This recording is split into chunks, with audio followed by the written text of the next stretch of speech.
Ever wondered who turned bouldering from this random hobby into one of the fastest growing sports in the world? It didn't just happen like that or overnight. Stick around to see how bouldering, once considered a pastime activity by the serious climbers of the day, turned into a legitimate sport, making its way to the Olympics. Hello all you chalky climbers, welcome back to Climbing Pulse. Today we're looking at the man who introduced the world to what is maybe the hardest discipline in rock climbing. John Gill, or the father of bouldering as he is known, didn't really create the concept of bouldering but brought a couple of changes, without which modern climbing would not be the same. His vision was clearly groundbreaking. Just listen to him describing the new discipline. Rock climbers had primarily concentrated on getting up to the top of something relatively difficult.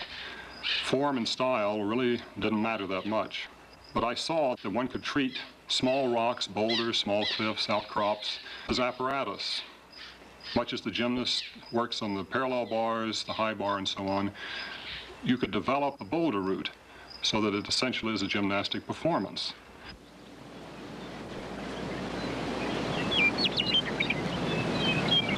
In 1954 at Georgia Tech, I was introduced to chalk. Gymnasts become addicted to it very quickly. You have to use it, otherwise you'll slip off. So, get your hands into these chalk bags because we're about to see how his visionary approach remodeled the sport we all love.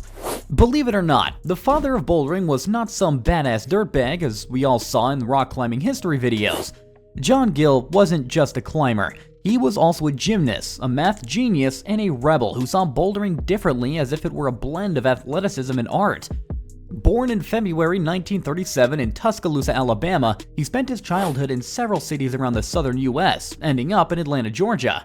There, he attended Georgia Tech until 1958, when he got his degree in mathematics. For the next decade, he attended the University of Chicago, enrolled in the U.S. Air Force, taught mathematics at Kentucky's Murray State University, and earned his Ph.D. in classical complex analysis. Yes, the man who was able to make half a dozen one-arm pull-ups per arm, multiple one-finger one-arm pull-ups, and one-arm front levers was writing over 30 research papers on the analytical theory of continued fractions, complex functions, and linear fractional transformations. Okay, so he was the real-life Bruce Banner, a genius who could pull impressive feats of strength. But when's the climbing going to start? Gill started as a trad climber when he was around 16 in northern Georgia. Later, when he attended university and joined the gymnastics team, he started bouldering as a form of training, trying to climb the walls around campus, searching for the next challenge. In the 1960s, most climbers were looking for hard trad routes, but not John. He was more inclined to make more gymnastic moves, making his climbs not only hard, but also aesthetically appealing. He introduced dynamic moves, explosive movements, and controlled strength, which were revolutionary at the time. Gill brought something to climbing that we all take for granted today: chalk. He brought it over from gymnastics, where athletes were literally addicted to the stuff because of the improved grip. Before him, rock climbers didn't use any chalk, and when taking it to the crag, many climbers considered it cheating or an aid for the weak climbers. But keeping it in his style, John carried on, sending harder boulders. There was also a small problem though. Wait a minute! Because bouldering was not seen as a legitimate sport and the V-scale wasn't invented yet, he had to create his own grading system, the B-scale. It ranged from B1 to B3, the first meaning the highest level of difficulty in traditional roped climbing, and B2 was anything harder than B1. Okay, but what happened with B3? Well, it was quickly absorbed by B2 because it was way too complex and unnecessary. In his own style, pure, aesthetic, and really strong, Gill sent some of the most impressive lines of his day. The Gill problem. Located in the Grand Teton Mountains and established by John himself in 1959, could very well be the first V9 in the world.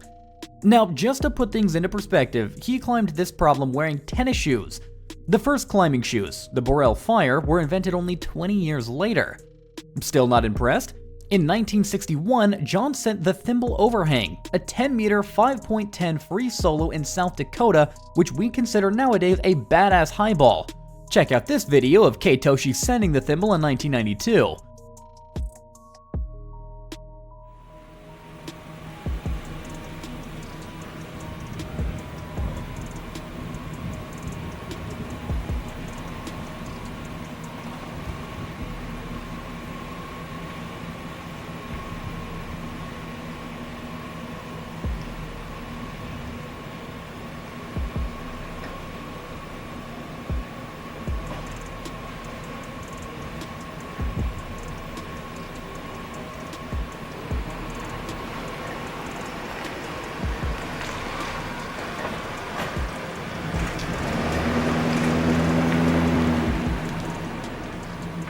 Now imagine that John did that same climb 30 years earlier without any modern equipment except a block of chalk.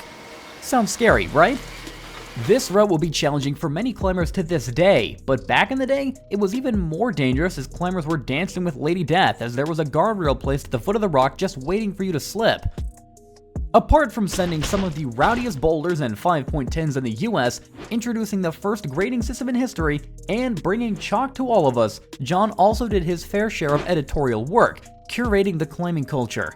With essays like The Art of Bouldering pushing this activity from a dirtbag activity to a standalone sport that's even part of the Olympic Games now. John, an esteemed member of the American Alpine Club, was honored with the annual Robert and Miriam Underhill Award in 2008.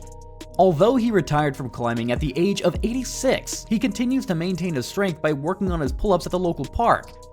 That's all for today's exploration of the legacy of John Gill. If you feel motivated to attempt some of his techniques, please share your thoughts down in the comments section. And don't forget to subscribe to Climbing Pulse for more climbing stories and tips.